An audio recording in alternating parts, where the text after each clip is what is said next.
everyone. I'm Mary Catherine Moore, and I'm the Family and Consumer Science Agent in Lee County.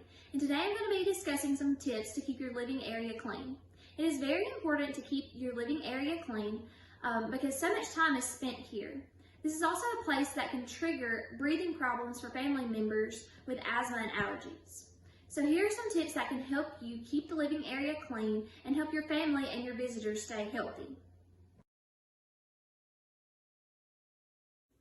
In order to ensure a healthy, clean living area in one's home, it is critical to rid and clear an area of all common triggers for allergy, asthma, and other health conditions. Some of these triggers include pets, household cleaners, insects and pests, pollen, fire and smoke, mold and mildew, and dust mites.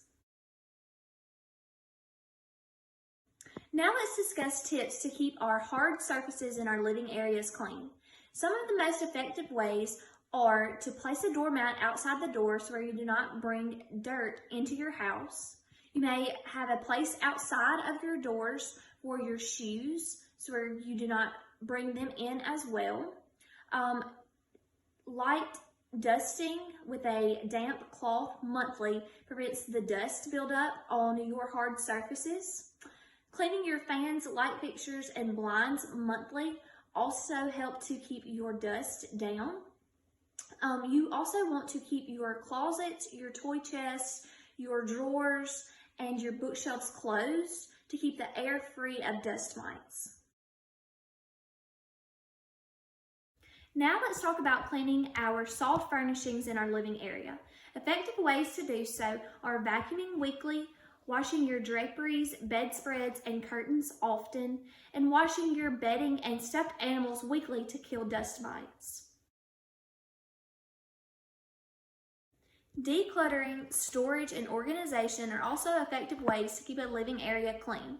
Storing things in an appropriate place can prevent cluttering in an area. Baskets, hampers, and carriers are great to organize and keep things clutter-free. In conclusion, we have talked about triggers for asthma and allergy conditions. We have talked about tips for cleaning hard surfaces and soft furnishings in our living area, and we have even discussed ways to organize and declutter our living areas. Just remember that the more stuff you have out, the harder it is to keep things organized and clean. If you have any questions or want more information on the topics discussed today, please submit them in the comment section below. Thank you and have a great day.